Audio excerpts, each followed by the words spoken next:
Students, हमने last video में share के बारे में डिस्कस किया था और आज हम पढ़ने वाले हैं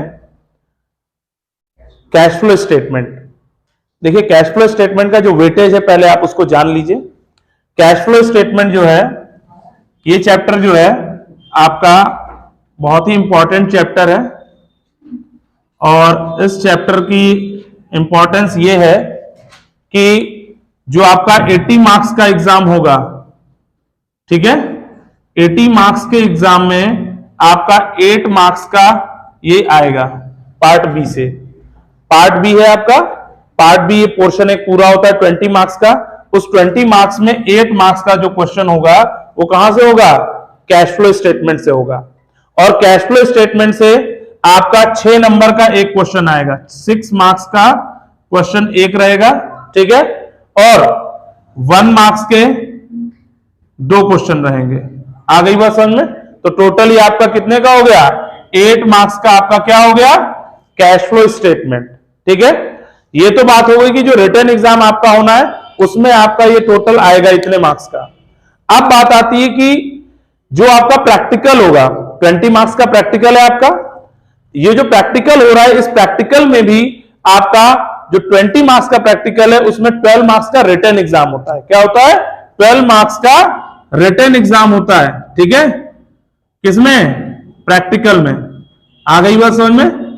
तो प्रैक्टिकल में आपका 12 मार्क्स का रिटन एग्जाम है, 4 मार्क्स की फाइल है, ठीक है, एंड 4 मार्क्स का वाइवा है, ठीक है।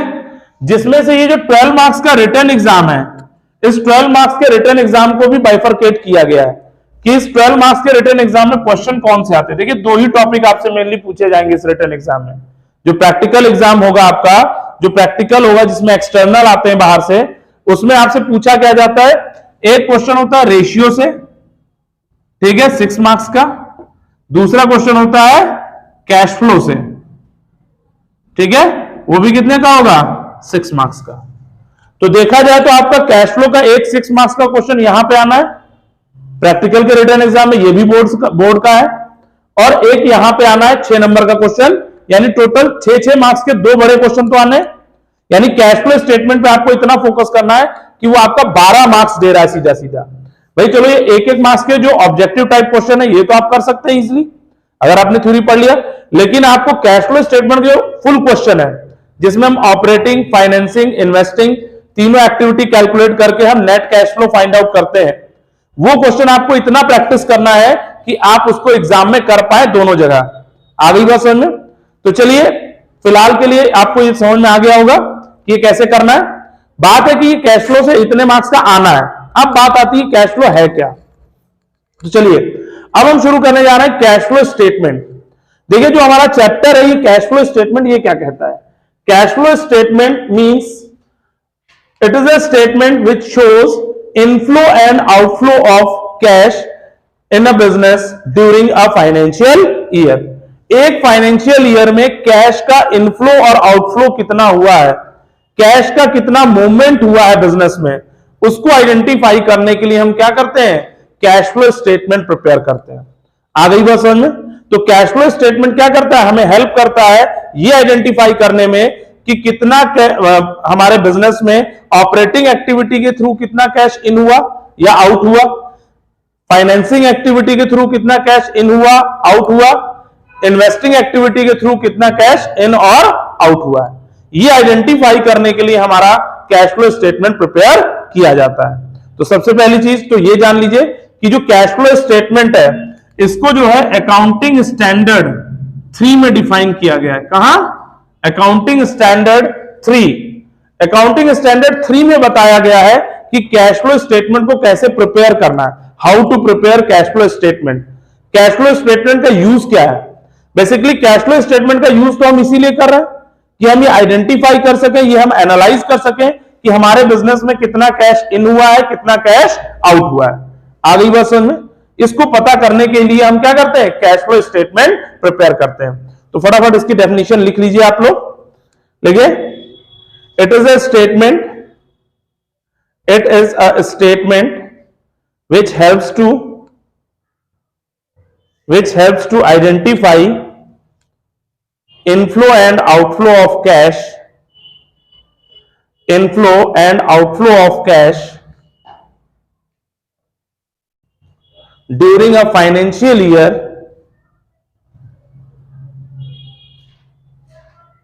during a financial year in different activities like operating, investing and financing, like operating, investing and financing, full stop. It is defined under accounting standard 3. इसको कहां डिफाइन किया गया है? अकाउंटिंग स्टैंडर्ड 3 में इसको डिफाइन किया गया है। क्लियर है? यहां पे कोई डाउट है? चलिए अब देखिए जरा, मेरी बात को ध्यान से सुनिएगा, ठीक है? यहां तक सबको क्लियर हो गया? अब इसके बाद हम बात करते हैं कैश फ्लो स्टेटमेंट में कौन कौन सी एक्टिविटीज है। ठीक है, बेसिकली कैश फ्लो स्टेटमेंट में हम 3 एक्टिविटीज को इन्वॉल्व करते हैं। We have 3 activities. वो कौन कौन सी 3 एक्टिविटी है? सबसे पहला है आपका ऑपरेटिंग एक्टिविटी, दूसरा है आपका इन्वेस्टिंग एक्टिविटी और तीसरा है आपका financing activity.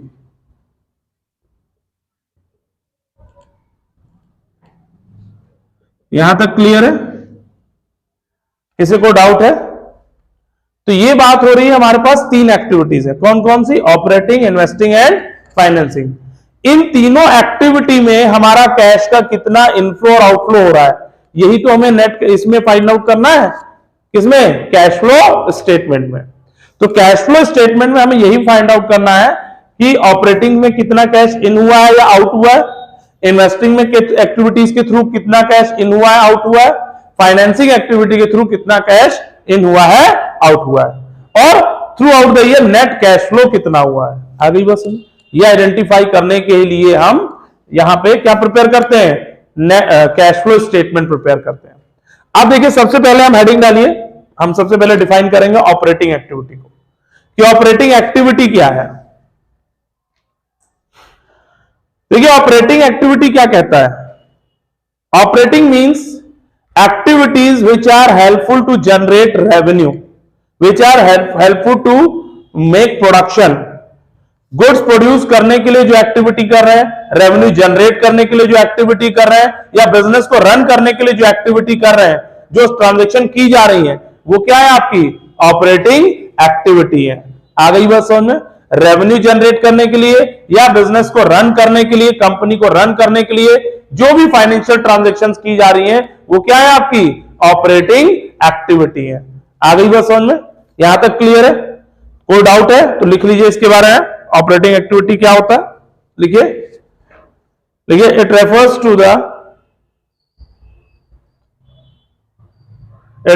To the transactions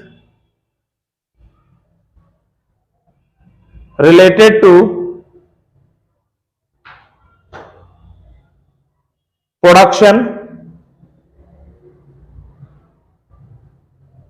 and activities which are helpful to generate revenue and related to activities which are helpful to generate revenue।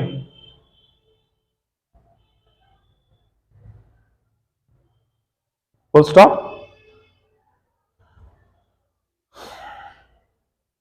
Clear है? यहां पे कोई भी एक्टिविटी जो रेवेन्यू जनरेट करने के लिए की जाए या गुड्स को प्रोड्यूस करने के लिए की जाए, वो सारी एक्टिविटी क्या होती है? आपकी ऑपरेटिंग एक्टिविटी कहलाती है।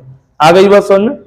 तो ऑपरेटिंग एक्टिविटी में देखिए, कैश इनफ्लो कब होगा और कैश आउटफ्लो कब होगा, अगर ये आपको पता है तो आपके लिए कैश फ्लो बनाना इजी हो जाएगा। आ गई बात समझ में? तो देखिए, ऑपरेटिंग एक्टिविटी के अंदर कौन कौन सी चीजें आती है उसको हम पढ़ेंगे। सबसे पहले आप हेडिंग डालिए कैश इनफ्लो। कैश इनफ्लो कौन कौन सी एक्टिविटीज है जिनके थ्रू कैश इनफ्लो होता है। ठीक है, तो देखिए कैश इनफ्लो कैसे होता है। सबसे पहला ट्रांजैक्शन लिखिए कैश इनफ्लो में। ये बताइए कब आपका कैश इनफ्लो होगा, जब आप कोई भी गुड्स सेल करोगे। क्या सेल करोगे? गुड्स। तो लिख लीजिए sale of goods on cash, sale of goods on cash. Second लिखिए इनकम रिसीव्ड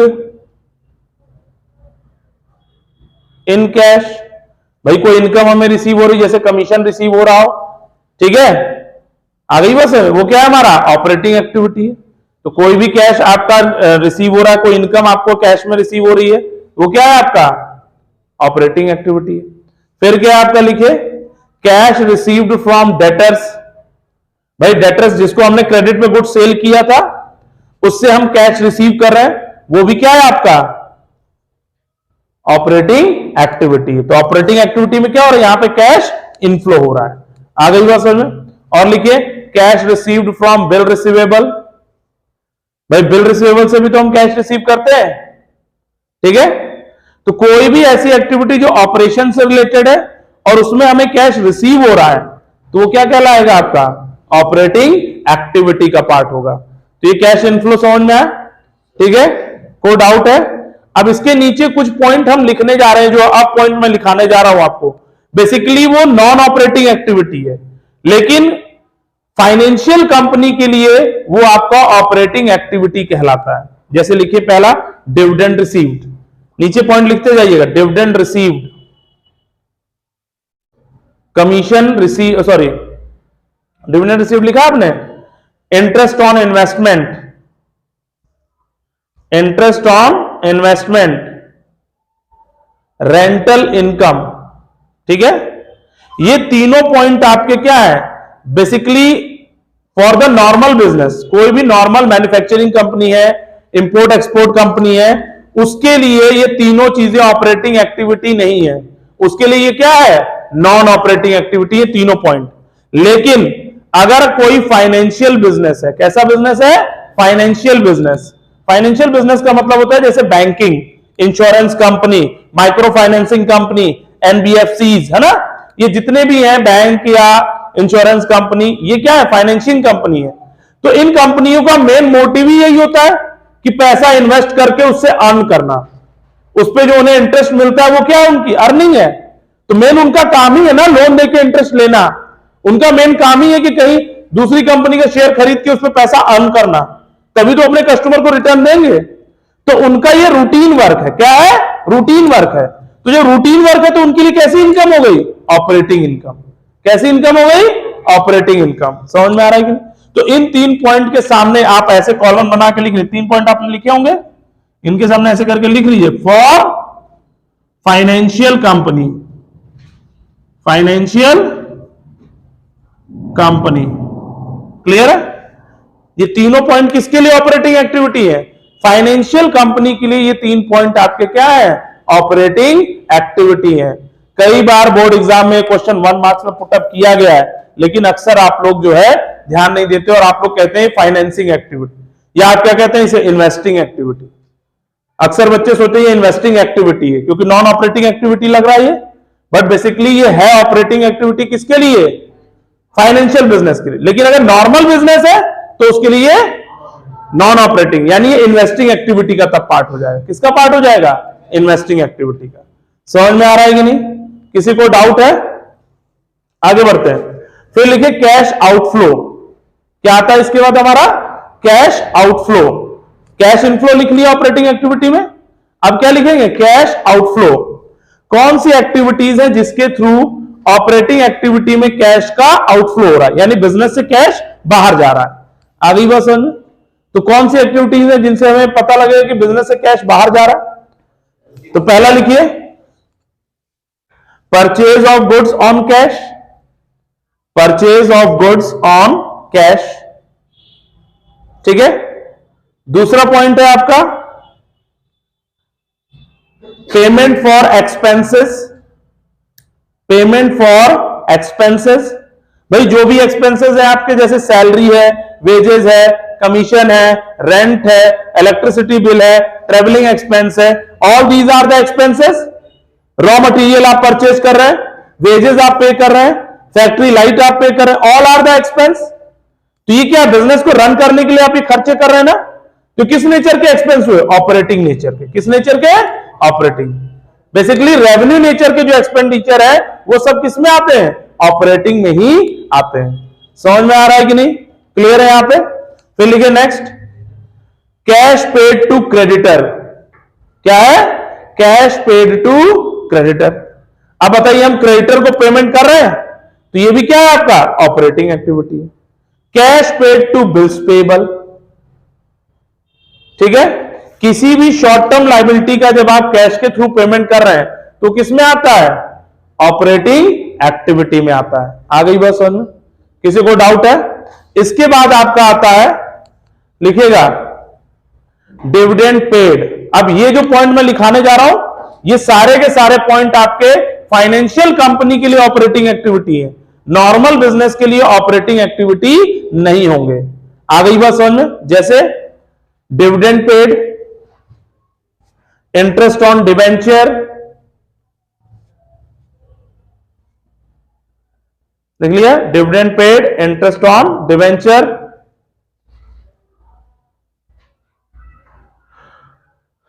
ठीक है, propose dividend, interim dividend etcetera. ये सारे आपके क्या है? इंटरिम डिविडेंड, ठीक है। ये सारे के सारे पॉइंट आपके किसके लिए ऑपरेटिंग एक्टिविटी है? फाइनेंशियल कंपनी के लिए। तो उसके सामने भी ऐसी कॉलम बना के लिख लीजिए, फॉर फाइनेंशियल कंपनी। क्वेश्चन में मेंशन रहेगा ऊपर। जैसे मान लो लिख दे एक्स वाई बैंक लिमिटेड, कह दे विजया बैंक लिमिटेड, बैंक लग रहा है ना, इसका मतलब फाइनेंशियल है। या लिख दे कि फाइनेंशियल कंपनी, लिख देगा, उसके साथ नाम लगा होगा ना कि फाइनेंशियल कंपनी है। फ्यूचर जैसे कहते हैं एलआईसी, एलआईसी तो आपको पता फाइनेंशियल कंपनी है भाई। बहुत सी कंपनी का नाम में ही दिख जाता है कि वो फाइनेंशियल कंपनी है। आगे उनके नाम के साथ कुछ तो ऐसा ऐड होगा जो दिख रहा होगा कि फाइनेंशियल है या नहीं है। आगे बस समझ में? क्लियर है? यहां पे कोई डाउट? तो ये आपको क्वेश्चन में मेंशन होगा, कहेगा आपको कि हाँ ये फाइनेंशियल है। आगे बस समझ में? फाइनेंशियल नहीं है तो वो तो ऑटोमेटिकली आपको दिख जाएगा। कोई दिक्कत? चलिए आगे बढ़ते हैं। अब इसमें क्या आता है आपका? आपका ऑपरेटिंग एक्टिविटी क्लियर हो गया। अब आइए इन्वेस्टिंग एक्टिविटी पे। किस पे आएंगे? Investing activity.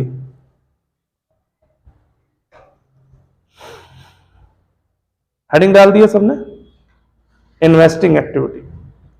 देखिए इन्वेस्टिंग एक्टिविटी क्या कहता है? इन्वेस्टिंग एक्टिविटी का मतलब है ऐसी एक्टिविटीज जो कि लॉन्ग टर्म एसेट से रिलेटेड है। किससे? कोई भी ऐसी एक्टिविटी जो एसेट्स को इंक्रीज करने, डिक्रीज करने या नॉन ऑपरेटिंग एक्टिविटी से रिलेटेड है, ठीक है। आ गई बात समझ में? वो क्या आता है? इन्वेस्टिंग एक्टिविटी में आता है। बेसिकली इन्वेस्टिंग एक्टिविटी में हम उन्हीं ट्रांजैक्शंस को कंसीडर करते हैं जो long term non current asset से रिलेटेड है। किससे रिलेटेड है? नॉन करंट एसेट से। यहां कोई भी करंट एसेट्स की ट्रांजैक्शन नहीं आती। कौन सी नहीं आती? करंट एसेट्स की। आ गई बात समझ में? तो लिख लीजिए, this activity involve transactions related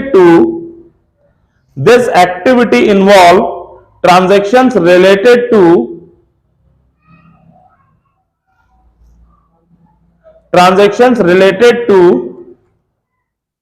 change in non-current assets,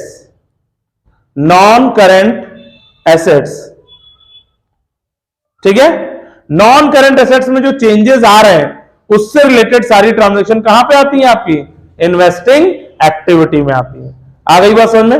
अब इसमें हेडिंग डालिएगा कैश इनफ्लो। इन्वेस्टिंग एक्टिविटी में कब कैश इनफ्लो होगा, ठीक है, ये हमें पता होना चाहिए।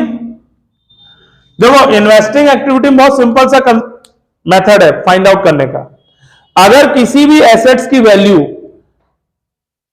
प्रीवियस ईयर से करंट ईयर में इंक्रीज हो रही है, मान लीजिए आपके पास 2021 में बिल्डिंग थी 1 करोड़ रुपए की, अब 2022 में आपके पास बिल्डिंग है 1.5 करोड़ रुपए की, तो ये बताओ आपकी बिल्डिंग घटी होगी या यहां बढ़ी होगी?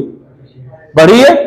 तो बढ़ी का मतलब क्या हुआ? आपने खरीदा तभी तो बढ़ी, और आपने खरीदा तो इसको मतलब पैसे दिए, तो क्या हो रहा है यहां पे? कैश आउटफ्लो हो रहा है। आ गई बात? यानी एसेट्स की वैल्यू अगर प्रीवियस ईयर से करंट ईयर में इंक्रीज होती है, इट मींस यहां पे हम क्या कर रहे हैं? पेमेंट कर रहे हैं। क्या कर रहे हैं? पेमेंट। यानी कैश का क्या हो रहा है? आउटफ्लो हो रहा है। तो अब इनफ्लो कब होगा? जब आपकी पहले प्रीवियस ईयर में वैल्यू 1 करोड़ थी और करंट ईयर में वैल्यू 80 लाख हो जाए, तो क्या हो गया? 20 लाख रुपए कम हुई। भाई क्वेश्चन में डेप्रिसिएशन के बारे में अगर कुछ नहीं कहा, इसका मतलब कि ये जो वैल्यू डिक्रीज हुई है वो क्या है? आपका सेल है। क्या है? यानी 20 लाख की बिल्डिंग आपने क्या कर दी? बेच दी। आ गई बात समझ में? तो जो डिक्रीज हुआ है उसका मतलब क्या है? यहां पे सेल हुआ है। तो कैश का इनफ्लो कब होगा? जब आप एसेट्स बेचोगे तो कैश आएगा कि नहीं? तो क्या लिखेंगे कैश इनफ्लो में? लिखिए पहला सेल ऑफ फिक्स्ड एसेट्स, या ऐसे लिख लो सेल ऑफ टेंजिबल एसेट्स, वरना फिर आप लोग कंफ्यूज होते हैं बाद में। ठीक है, सेल ऑफ टेंजिबल एसेट्स। जी सर, लिखा? फिर नेक्स्ट पॉइंट लिखिए sale of intangible assets. Sale of intangible, हम इनटेंजिबल एसेट्स को भी तो सेल कर सकते हैं। हम अपनी गुडविल को सेल कर सकते हैं, हम अपने पेटेंट को सेल कर सकते हैं, हम अपने कॉपीराइट को सेल कर सकते हैं। क्लियर? तो अगर हम कोई अपना इंटेंजिबल एसेट सेल कर रहे हैं तो वो भी क्या होगा? कैश इनफ्लो होगा। सेल करोगे तो पैसा आएगा। फिर नेक्स्ट लिखो sale of non current investment. भाई नॉन करंट इन्वेस्टमेंट भी तो होती है हमारे पास, हम अपने नॉन करंट इन्वेस्टमेंट को भी क्या करते हैं? सेल करते हैं। फिर क्या हो सकता है हमारा? लिखिए डिविडेंड रिसीव्ड। देखिए नॉर्मल बिजनेस के लिए डिविडेंड रिसीव्ड क्या है? Investing activity. लेकिन फाइनेंशियल बिजनेस के लिए, फाइनेंशियल कंपनी के लिए क्या है? Operating activity. अभी हमने लिखा ना, ऑपरेटिंग में लिखा ना डिविडेंड रिसीव्ड किसके लिए? वो बैंकिंग कंपनी के लिए, फाइनेंशियल कंपनी के लिए। लेकिन नॉर्मल बिजनेस के लिए वही डिविडेंड रिसीव्ड क्या है? इन्वेस्टिंग एक्टिविटी है। आ गई बात समझ में? दूसरा लिखे इंटरेस्ट ऑन इन्वेस्टमेंट। नेक्स्ट लिखे interest on investment. Interest on investment भी आपका क्या है? इनकम रिसीव हो रही। भाई इन्वेस्टमेंट हमारा क्या है? एसेट्स, और एसेट्स पे हमें इनकम हो रही है, तो कैसी इनकम है? Non operating income. तो नॉन ऑपरेटिंग इनकम हमारा क्या है? इन्वेस्टिंग एक्टिविटी का पार्ट हुआ। कैश इनफ्लो हो रहा है तो कहां आएगा? इन्वेस्टिंग एक्टिविटी, क्योंकि वो इन्वेस्टमेंट से ही अर्निंग हो रही है हमें। आ गई बात समझ में? किससे अर्निंग हो रही है? इन्वेस्टमेंट से। भाई डिविडेंड भी रिसीव हुआ, आपने किसी कंपनी के शेयर खरीदा होगा तभी तो डिविडेंड मिला है आपको, तो वो भी आपका क्या है? इन्वेस्टमेंट से ही अर्निंग हो रही है, तो वो भी क्या है? आपका इन्वेस्टिंग एक्टिविटी में आएगा। समझ में आएगी नहीं? क्लियर है यहां पे? फिर लिखिए नेक्स्ट रेंटल इनकम। क्या लिखेंगे नेक्स्ट? Rental income. समझ में आया? क्या लिखेंगे? Rental income. रेंटल इनकम जैसे हम अपनी बिल्डिंग को रेंट पे दे दे, कंपनी ने अपने कुछ बिल्डिंग का कुछ पार्ट रेंट पे दे दिया है, उसके थ्रू रेंट मिल रहा है, तो वो क्या है? Rental income. अब बिल्डिंग क्या है आपका? एसेट्स है। बिल्डिंग क्या है आपका? एसेट्स है। तो एसेट्स के थ्रू अर्निंग हो रही है, हो रही है कि नहीं? चलिए आगे बढ़ते हैं। नेक्स्ट, ये हो गया आपका क्या? Inflow of cash from investing activity. Investing activity के थ्रू कितना कैश का इनफ्लो हो रहा है। आगे बढ़ते हैं। इसके बाद आता है हमारा कैश आउटफ्लो। क्या आता है? Cash outflow. इन्वेस्टिंग एक्टिविटी में कब कब कैश का आउटफ्लो होगा, तो जरा आउटफ्लो को आप ध्यान से देखें। अब देखिए आउटफ्लो कब होगा? भाई आपने जब एसेट्स परचेज करोगे तो कैश पे करोगे कि नहीं? अब परचेज हमें पता कैसे चलता है बिजनेस में? क्वेश्चन में परचेज हो रहा है सेल। अगर प्रेजेंट वैल्यू प्रीवियस ईयर से करंट ईयर में एसेट्स की वैल्यू बढ़ रही है, क्या हो रही है? बढ़ रही है, इसका मतलब हमने क्या किया? परचेज किया। तो लिख लो कैश आउटफ्लो में लिखो purchase of tangible assets, purchase of tangible assets. फिर लिखो परचेज ऑफ इंटेंजिबल एसेट्स। फिर लिखो purchase of non current investment. Good, लिख लिया। फिर लिखो, यहां डिविडेंड पेड नहीं आएगा, बस इतना ही होगा। बेटा डिविडेंड पेड आपका क्या होता है, फाइनेंसिंग एक्टिविटी में आता है। कोई बात नहीं, तुम्हारी किस्मत खराब निकली तो कोई क्या करे भाई, अभी तो वो पीछे देख के कर रहा था तो उतना आ गया। ठीक है, तो कैश आउटफ्लो में केवल इतनी ही चीजें हैं। समझ में आ रहा है? किसी को डाउट है? हेडिंग डालिए financing activity, write down financing activity.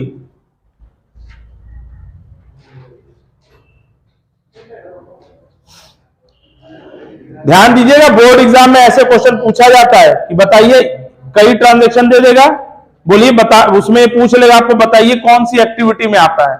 ठीक है, इस तरह से क्वेश्चन कई बार आया बोर्ड एग्जाम में, तो इसको ध्यान से पढ़ लीजिए। फिर क्या है नेक्स्ट आपका, फाइनेंसिंग एक्टिविटी।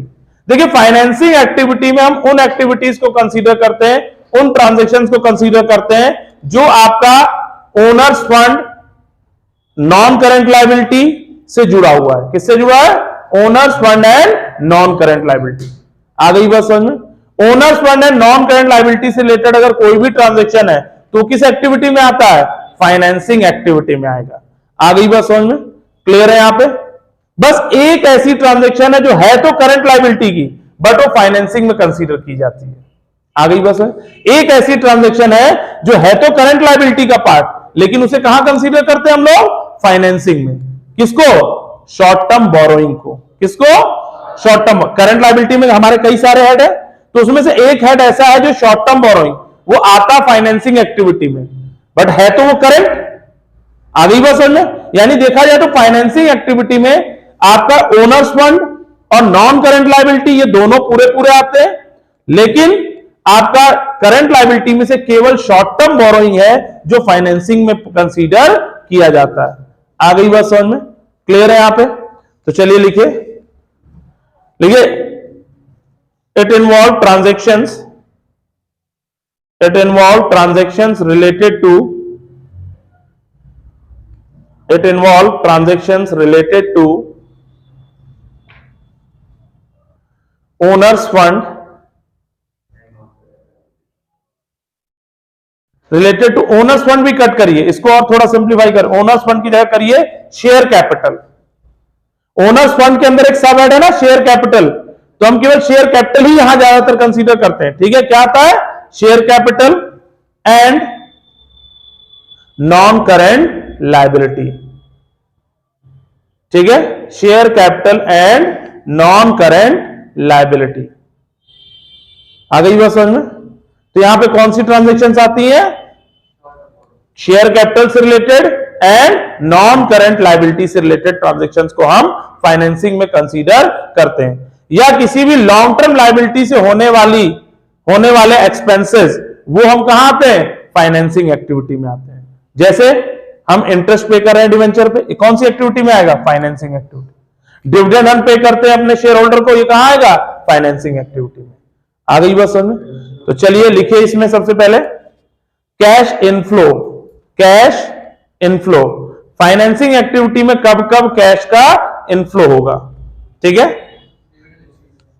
चलिए सबसे, डिविडेंड रिसीव्ड तो फाइनेंसिंग एक्टिविटी में नहीं आता बेटा, वो इन्वेस्टिंग में आता है, अभी कुछ देर पहले आपने लिखा है। Then how it comes under the financing activity? बेटा डिविडेंड आप कब रिसीव करते हैं? जब कोई इन्वेस्टमेंट करते हैं उस पर ही तो डिविडेंड रिसीव करोगे, तो ये फाइनेंसिंग तो नहीं हो सकता ना, ये क्या होगा आपका? इन्वेस्टिंग। चलिए पहला लिखिए कैश इनफ्लो कब होगा, लिखिए इश्यू ऑफ इक्विटी शेयर। आप जब हम इश्यू शेयर करते हैं तो हम शेयर होल्डर से पैसे लेते हैं कि नहीं, तो कैश का इनफ्लो हो रहा है कि नहीं?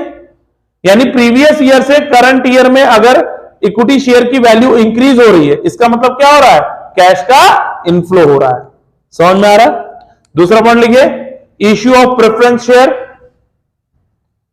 तीसरा लिखिए इश्यू ऑफ डिवेंचर। फिर लिखिए increase in bond, mortgage, public deposit and bank loan.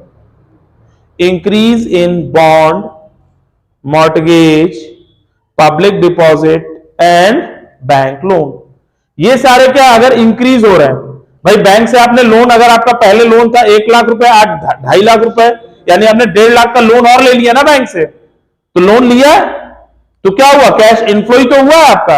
आ गई बस समझ।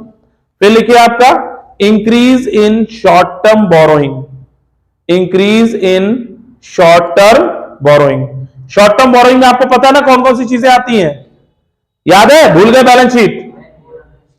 हाँ, कौन कौन सा, bank overdraft and cash credit. यही दो चीज आपको मेनली पूरे एग्जाम में देखने को मिलेंगी। क्या है, bank overdraft and cash credit. तो ये दो ऐसी शॉर्ट टर्म बोरोइंग है तो वो करंट लायबिलिटी का पार्ट, लेकिन वो कहां आता है, फाइनेंसिंग एक्टिविटी में। कहां आता है, फाइनेंसिंग। कैश फ्लो बनाते वक्त हम उसे फाइनेंसिंग एक्टिविटी में कंसीडर करते हैं। समझ में आ रहा है? फिर आइए नेक्स्ट,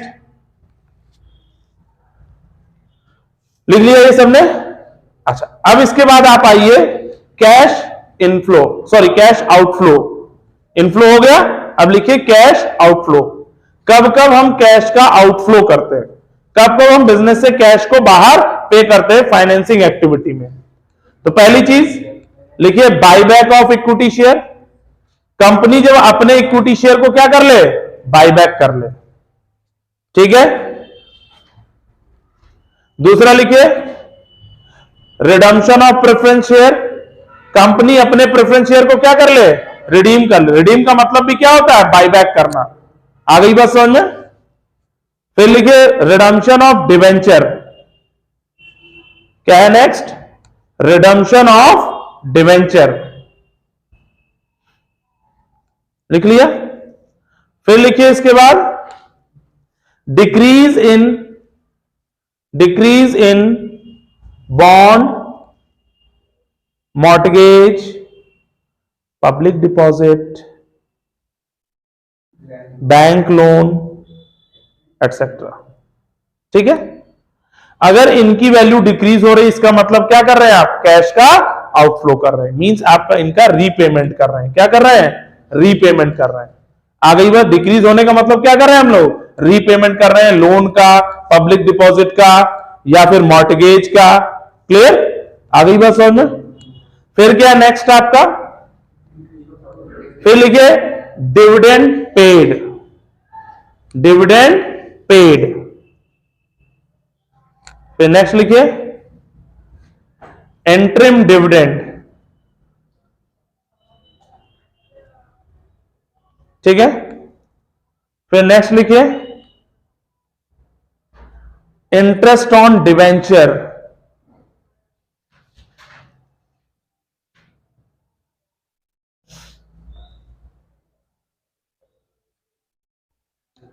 ठीक है। फिर लिखिए interest on long term borrowing, या interest on bond, mortgage, public deposit, bank loan. ये लिख लो, ये जितने भी हैं, चाहे वो बॉन्ड हो, पब्लिक डिपॉजिट हो, या बैंक लोन हो, या मॉर्टगेज हो, इन सब पे जो इंटरेस्ट है वो यहीं आता है। कहां आता है, फाइनेंसिंग में। आ गई बात समझ में? क्लियर है यहां पे? किसी को डाउट है? चलिए, इसके बाद आता है आपका